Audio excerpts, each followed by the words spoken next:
মধ্যপ্রাচ্যের রাজনীতিতে নতুন এক সামরিক সমীকরণের ইঙ্গিত। যুক্তরাষ্ট্র ও পশ্চিমা প্রভাব মোকাবিলায় মুসলিম দেশগুলোকে নিয়ে আঞ্চলিক নিরাপত্তা জোট গঠনের প্রস্তাব সামনে এনেছে ইরান। তুরস্ক, পাকিস্তান, সৌদি আরব ও মিশর সহ কয়েকটি মুসলিম দেশকে সম্ভাব্য অংশীদার হিসেবে দেখছে তেহরান। প্রশ্ন হলো, এটি কি মধ্যপ্রাচ্যে নতুন কোনো নিরাপত্তা কাঠামোর সূচনা নাকি কেবল কূটনৈতিক বার্তা?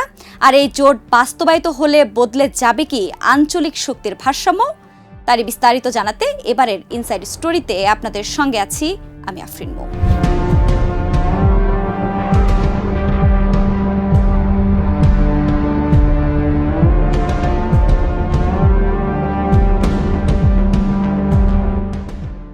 তবে কি পাকিস্তান ও তুরস্ক সহ আঞ্চলিক মুসলিম দেশগুলোকে নিয়েই যুক্তরাষ্ট্র বিরোধী বিশেষ বাহিনী গঠন করতে যাচ্ছে ইরান? কিন্তু সেই জোট বাহিনী দিয়ে আসলে কোন ধরনের কাজ সারতে চাইছে তেহরান? সাম্প্রতিক যুদ্ধে ইরানকে দমাতে পশ্চিমার সামরিক জোট ন্যাটোর সহায়তা চেয়েছিলেন মার্কিন প্রেসিডেন্ট ডোনাল্ড ট্রাম্প, কিন্তু যুক্তরাজ্য সহ ইউরোপ অঞ্চলের বিভিন্ন দেশের বিরোধিতার মুখে ট্রাম্পের ডাকে সাড়া দেয়নি ন্যাটো। এবার মার্কিনীদের আগ্রাসন ঠেকানোর জন্য আঞ্চলিক যৌথ নিরাপত্তা বাহিনী গঠনের দিকে অগ্রসর হচ্ছে তেহরান। প্রশ্ন হলো, আর কোন মুসলিম দেশ নিয়ে সেই বাহিনী গঠন করতে চাইছে ইরান?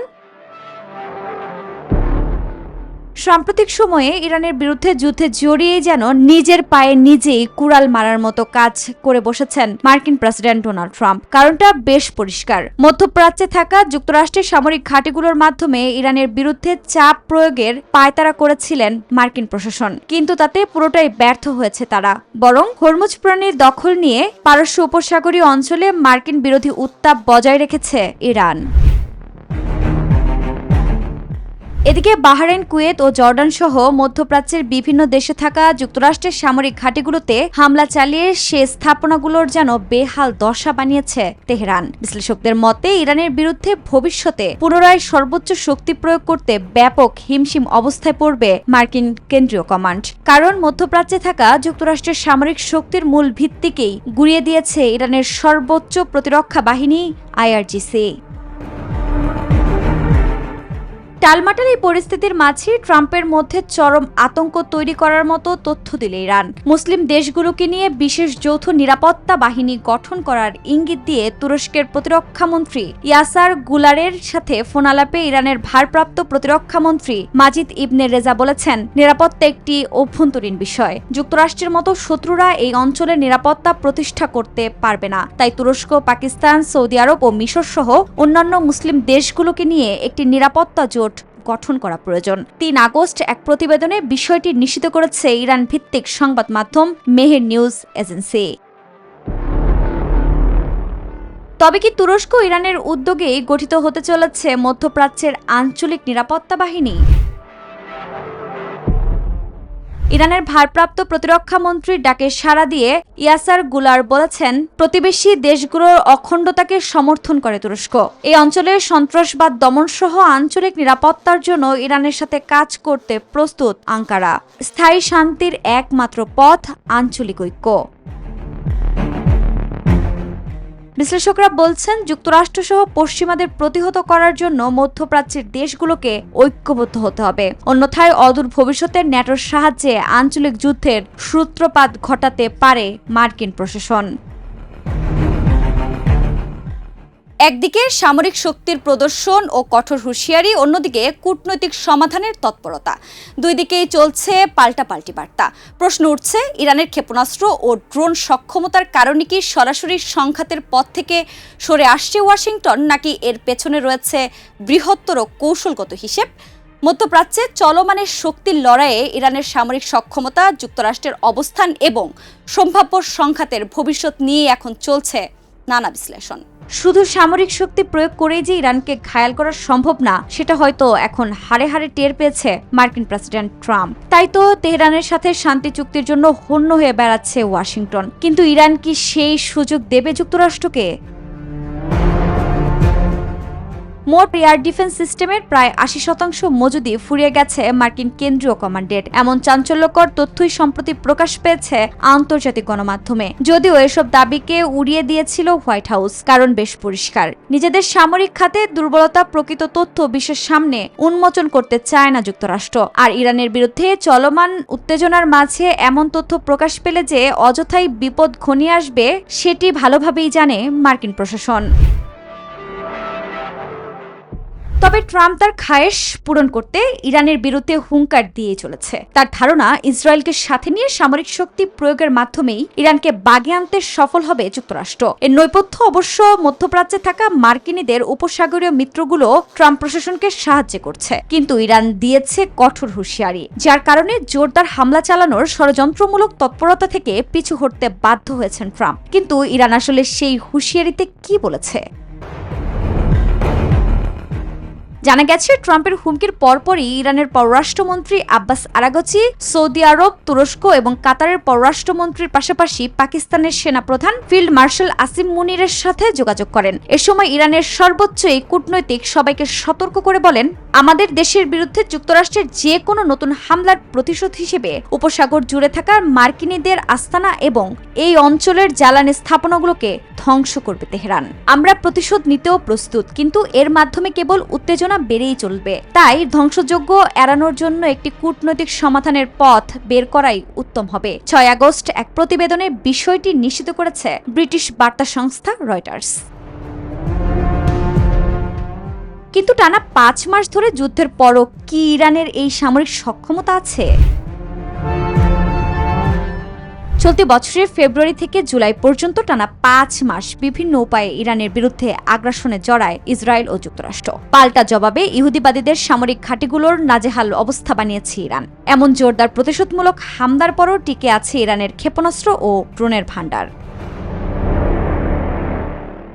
বিভিন্ন সময়ে হওয়া যুদ্ধবিরতির সময়টিকে ভালোভাবেই কাজে লাগিয়েছে ইরানের সর্বোচ্চ প্রতিরক্ষা বাহিনী আইআরজিসি, যার মাধ্যমে শক্তিশালী অস্ত্র তৈরির দিকে সবচেয়ে গুরুত্ব দিয়েছে তেহরান। এ প্রসঙ্গে ইরানের সর্বোচ্চ প্রতিরক্ষা বাহিনী আইআরজিসির সাবেক কমান্ডার হোসেন কানেনি মোকাদ্দাম বলেছেন, সাম্প্রতিক যুদ্ধে যুক্তরাষ্ট্র ও ইসরায়েলের দফায় দফায় হামলা সত্ত্বেও আমাদের বাহিনীকে প্রতিহত করতে ব্যর্থ হয়েছে তারা। ক্ষেপণাস্ত্রের হামলা চালানোর রেঞ্জ এবং ওয়ারহেডের ধ্বংসাত্মক ক্ষমতা বৃদ্ধি করেছে ইরান। আমাদের ভূগর্ভস্থ ক্ষেপণাস্ত্র ও ড্রোন কেন্দ্রগুলোতে বিপুল পরিমাণের অস্ত্রের মজুদ আছে, যা সম্ভাব্য যুদ্ধে ব্যবহার করা হবে। ঠিক এই কারণেই মার্কিন প্রেসিডেন্ট ট্রাম্প বারবার ইরানের বিরুদ্ধে বড় ধরনের হামলা চালানোর সিদ্ধান্ত বাতিল করেছেন।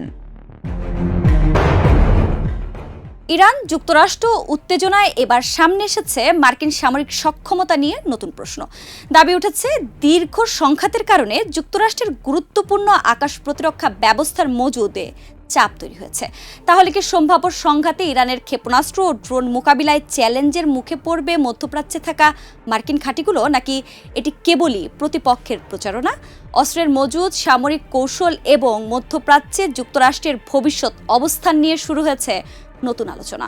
মোট এয়ার ডিফেন্স সিস্টেমের কি ৮০% ফুরিয়ে গেছে যুক্তরাষ্ট্রের? তবে কি সম্ভাব্য যুদ্ধে ইরানের ছোড়া মিসাইল ও ড্রোন হামলা থেকে আর রেহাই পাবে না মধ্যপ্রাচ্যে থাকা মার্কিনীদের সামরিক স্থাপনাগুলো? জানা গেছে, যুদ্ধে লড়ার মতো সাহস আর পাচ্ছেন না মার্কিন প্রেসিডেন্ট ডোনাল্ড ট্রাম্প। কারণ যুক্তরাষ্ট্রের সামরিক বহরে থাকা গুরুত্বপূর্ণ অস্ত্রের বেশিরভাগই নাকি ফুরিয়ে গেছে। ঠিক এর জন্যই সম্প্রতি ইরানের বিরুদ্ধে তড়িঘড়ি করে যুদ্ধ বন্ধ করে মার্কিন কেন্দ্রীয় কমান্ড। তবে কি পরাজয় মেনেই মধ্যপ্রাচ্য থেকে সামরিক ঘাঁটিগুলো সরিয়ে নেবে যুক্তরাষ্ট্র?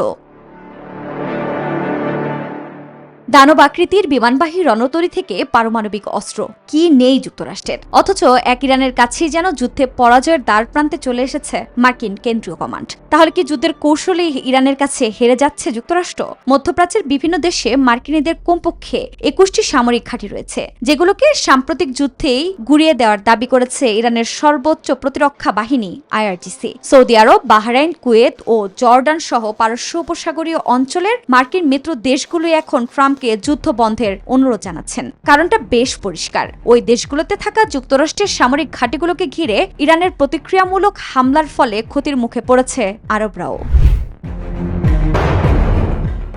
ইরানের কাছে লজ্জাজনক এমন পরাজয়ের মধ্যেই জানা গেল এয়ার ডিফেন্স সিস্টেমের বেশিরভাগ অংশই ফুরিয়ে গেছে যুক্তরাষ্ট্রের। মার্কিন গবেষণা প্রতিষ্ঠান centre for strategic of international স্টাডিজের মতে ইরানের বিরুদ্ধে যুদ্ধ শুরুর আগে যুক্তরাষ্ট্রের সামরিক বহরে প্রায় 2200টি প্যাট্রিয়ট এবং 452টি থার্ড মডেলের এয়ার ডিফেন্স সিস্টেম ছিল। তবে ইরানের ছোড়া মিসাইল ও ড্রোন হামলা থেকে মধ্যপ্রাচ্যে অবস্থিত মার্কিন ঘাঁটিগুলোকে রক্ষা করতে এয়ার ডিফেন্স সিস্টেম মোতায়েন করেছিল যুক্তরাষ্ট্র। কিন্তু ইরানের পাল্টা হামলার মুখে মোট মজুদের 80% আকাশ প্রতিরক্ষা ব্যবস্থাই ফুরিয়ে গেছে মার্কিন সামরিক বাহিনীর। সম্প্রতি এক প্রতিবেদনে এমন চাঞ্চল্যকর তথ্যই জানিয়েছে মার্কিন সংবাদ মাধ্যম সিএনএন।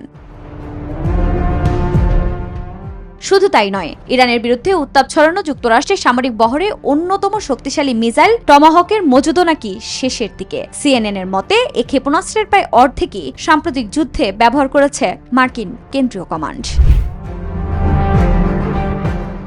জানা গেছে ইরানের বিরুদ্ধে জোরদার হামলা চালানোর জন্য 31 জুলাই মার্কিন কেন্দ্রীয় কমান্ডকে প্রস্তুত থাকার নির্দেশ দিয়েছিলেন ডোনাল্ড ট্রাম্প। তবে এর কিছুক্ষণ পরে মার্কিন শাসকের সামরিক উপদেষ্টারা যুক্তরাষ্ট্রের অস্ত্র সংকটের বিষয়ে ট্রাম্পের সামনে উদ্বেগ প্রকাশ করেন। এছাড়াও পরদিনই মধ্যপ্রাচ্যে থাকা যুক্তরাষ্ট্রের আরব মিত্ররা ইরানের বিরুদ্ধে জোরদার হামলা চালানোর সিদ্ধান্ত থেকে ট্রাম্পকে সরে আসার আহ্বান জানান। এতে পারস্য উপসাগরের ওই দেশগুলো নিজেদের স্বার্থকেই বেশি প্রাধান্য দেয় বলে দাবি সংবাদ মাধ্যম সিএনএন-এর। প্রতিবেদন অনুযায়ী আরব মিত্রদের কাছ থেকে শঙ্কার বার্তা পাওয়ার পরপরই মার্কিন প্রতিরক্ষামন্ত্রী পিট হেগসেথকে আপাতত ইরানের বিরুদ্ধে জোরদার হামলা চালানোর পরিকল্পনা বাতিল করার সিদ্ধান্ত জানান ট্রাম্প। তবে কি ভবিষ্যতে আর ইরানের বিরুদ্ধে সামরিক গর্জন দেখাতে পারবে না যুক্তরাষ্ট্র? মধ্যপ্রাচ্য থেকে মার্কিন সামরিক বাহিনীকে বিতাড়িত করার পরিকল্পনায় এগিয়ে চলেছে ইরান। তারই অংশ হিসেবে পারস্য উপসাগরীয় অঞ্চলে যুক্তরাষ্ট্রের ঘাঁটিগুলোর বেহাল দশা বানিয়েছে আইআরজিসি। এদিকে নিজেদের অস্ত্রের ভান্ডারকে ঘিরে দম্ভের মাত্রা যেন এখনো কমেনি মার্কিন প্রশাসনের। এ নিয়ে যুক্তরাষ্ট্রের প্রতিরক্ষা দপ্তর পেন্টাগনের মুখপাত্র শন পার্নেল বলেছেন, বিশ্বের মধ্যে সবচেয়ে শক্তিশালী অবস্থানে আছে আমাদের সামরিক বাহিনী। প্রেসিডেন্টের সিদ্ধান্ত অনুযায়ী যে কোনো মিশন পরিচালনা করতে প্রস্তুত আমরা। তবে বিশ্লেষকরা বলছেন, এয়ার ডিফেন্স সিস্টেমের অভাবে ইরানের আত্মঘাতী ড্রোনগুলোকে ঠেকাতে পারবে না মার্কিন কেন্দ্রীয় কমান্ড। ফলে পরিস্থিতি হিতে বিপরীত হতে পারে। শেষ পর্যন্ত এ যুদ্ধে জয় কার, যুক্তরাষ্ট্র নাকি ইরানের?